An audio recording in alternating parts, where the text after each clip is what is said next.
राधे राधे दोस्तों, जय श्री राम। दोस्तों, तो ये मेरा तीसरा वीडियो है और इससे पहले मैंने 2 वीडियो डाले हैं। उस पर कोई भी रिस्पांस नहीं आया है और ज़ीरो सब्सक्राइबर है। कोई बात नहीं, पर मैं फिर भी वीडियोस बनाऊंगी। देखती हूँ कब तक यूट्यूब आप लोगों के पास मेरा वीडियो नहीं पहुँचाता है। मैंने दूसरे वीडियो में बोला था कि मेरे साथ कुछ ऐसा हुआ था 2 साल पहले कि जिसने मेरी पूरी ज़िंदगी बदल दी। जी हाँ दोस्तों, मुझे 2 साल पहले पता चला था कि मुझे कैंसर हो गया है। जी हाँ, मुझे कैंसर हो गया था और इसकी शुरुआत पता नहीं कब से हो रही थी, कब से नहीं ये कुछ नहीं पता। पर जब मुझे पता चला तो डॉक्टर्स ने बोला था कि ये एकदम शुरुआत हुई है। मतलब कैंसर एकदम इतनी जल्दी नहीं बनता है, हमें बहुत लेट पता चलता है जब वो बन जाता है। पर डॉक्टरों की रिपोर्ट के मुताबिक कई बार पता चलता है जब ये लास्ट स्टेज हो जाती है या सेकंड स्टेज या फिर शुरुआत में। मुझे पता चल गया था कि शुरुआत में पता चल गया था मुझे कि ये मेरी इनिशियली स्टेज है और मुझे कैंसर हुआ है।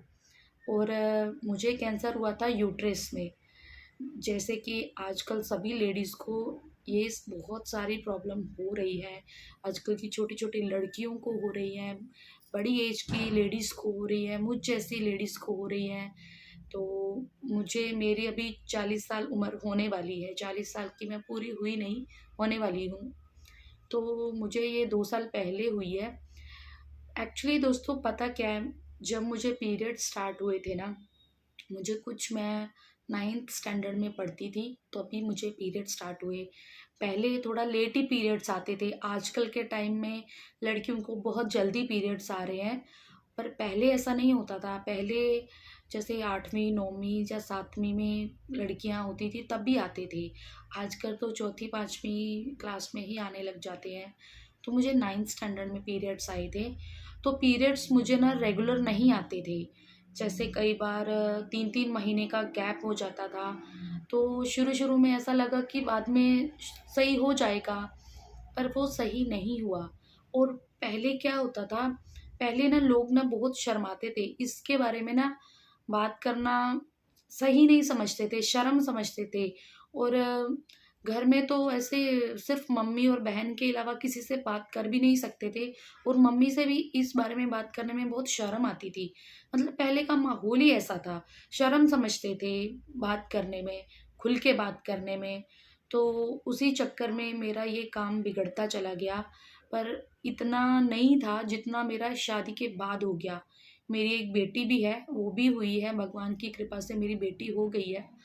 तो जब मेरी शादी के बाद भी मेरी बेटी जब ये हुई ना, तो थोड़े टाइम तक मुझे ये प्रॉब्लम सही हो गई। जैसे मुझे पहले होते थे कई बार 1-1 महीना लगातार पीरियड्स होते थे और फिर 1 महीना हो गए, 3-3 4-4 महीने होते ही नहीं थे। फिर जब भी चौथे 5वें महीने में आते थे तो फिर ऐसे 1-1 महीना, 20-20 दिन, डेढ़-डेढ़ महीना ऐसे रहते थे। मैंने बहुत सारी दवाइयाँ भी करी, टेस्ट, सोनोग्राफ़ी वग़ैरह सब किए।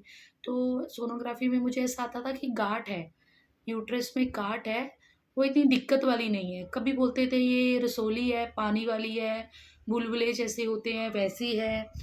तो ऐसे ऐसे ढंग से डॉक्टर्स बताते नहीं थे। फिर बोलते थे पीसीओडी है, पीसीओडी की प्रॉब्लम है, उसकी दवाई देते थे, एक्सरसाइज़ करने बोलते थे, खाने-पीने में परहेज़ बोलते थे। तो मेरे से इतना नहीं हो पाता था परहेज़, शायद मेरी भी गलती है कि मुझे थोड़ी एक्सरसाइज़, थोड़ा खाने-पीने में परहेज़ ऐसा कर लेना चाहिए था। पर मैं कई बार कर लेती थी, कई बार नहीं करती थी। फिर उसके बाद मेरे देवर की शादी हुई 2023 में। तो जब भी उनकी शादी थी ना, तो मुझे बहुत ज़्यादा दिक्कत हो गई थी। मतलब 1.5 से 2 महीना शादी से पहले मुझे पीरियड स्टार्ट हो गए थे। तो मैं जब भी गाँव गई थी तो मैं दवाई लेके गई थी। तो दवाई खाती थी तो बंद हो जाती थी, दवाई 1 दिन भी मिस हो गई तो स्टार्ट हो जाती थी। 1 डेढ़ घंटे के अंदर ही स्टार्ट हो जाती, तो वो इतनी ज़्यादा थी ना, बहुत पेनफुल था। मेरे से ढंग से काम नहीं होता था, उठा-बैठा नहीं जाता था। मतलब पी मुझे ब्लीडिंग इतनी ज़्यादा होती थी ना, ऐसे इतने इतने बड़े टुकड़े आते थे मुझे, ऐसा क्लॉट्स आते थे बहुत ज़्यादा। रात को नींद नहीं आती थी। जब भी कुछ ऐसा वैसा खा लिया, कुछ गर्म चीज़ खा ली तो मुझे प्रॉब्लम, ठंडी चीज़ खा ली तो पेन हो जाती थी, मतलब बहुत ज़्यादा दिक्कत होने लगी। फिर मैं वापस अपने घर पर आ गई, मुंबई में रहती हूँ मैं, मुंबई में वापस आ गई। तो फिर मैंने ऐसे ही, मेरे पड़ोस में मुझे किसी ने बोला कि तुझे इतनी प्रॉब्लम है तो किसी डॉक्टर को दिखा। और मैंने बोला बहुत सारे डॉक्टर्स को दिखाया, तो उसने बोला कि नहीं, तू मेरे कहने पर ऐसे ऐसे डॉक्टर के पास जा। तो मैं फिर डॉक्टर के पास गई और उसने मुझे चेक करा, मेरी सोनोग्राफी करी। तो उसने मुझे बोला, आप मेरे पास इतना लेट कैसे पहुँचे हो? आपकी तो हालत ही बहुत ज़्यादा है, मतलब बहुत ज़्यादा आगे बढ़ चुकी है। तो मैंने बोला, क्या मतलब ऐसा डरने वाली बात है? बोलता है, भगवान करे डरने वाली बात ना हो, पर आप बहुत लेट आई हो मेरे पास, आप पहले क्यों नहीं आए? तो मैंने अपना सारी हिस्ट्री बताई, मुझे ऐसे-ऐसे होता था। तो उसने मुझे पीरियड्स में ही मेरी उसने सोनोग्राफी करी। तो उसने बोला कि ऐसे एक लेयर होती है यूट्रस में, वो लेयर इतनी थिक हो चुकी है, वो 10 गुना ज़्यादा बढ़ गई है वो लेयर आपकी। वो इतनी नहीं होनी चाहिए, प्रॉब्लम क्रिएट करती है। पर फिर भी हम इसको दवाई से ठीक करने की कोशिश करेंगे।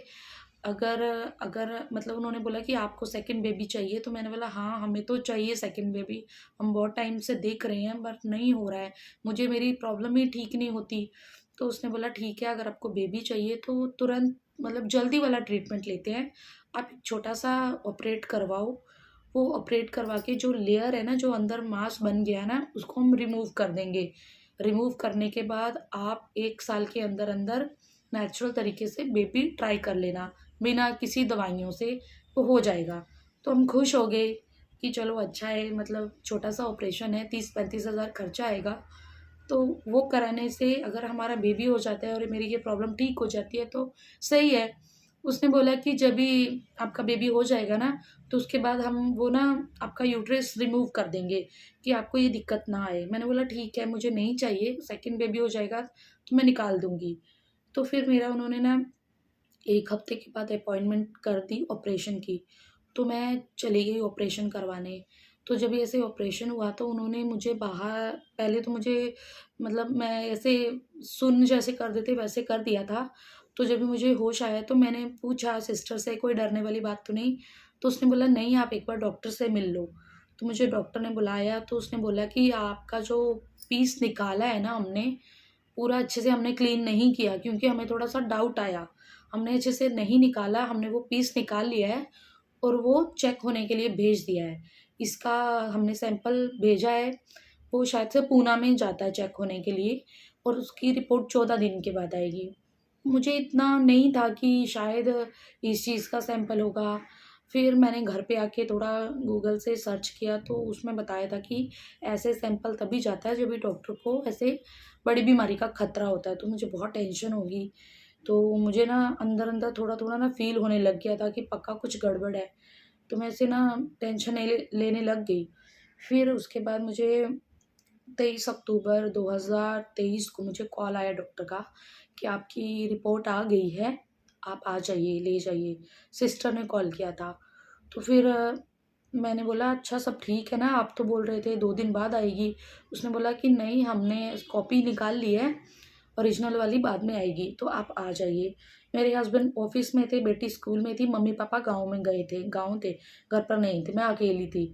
तो मैं चली गई, अकेली चली गई रिपोर्ट लेने।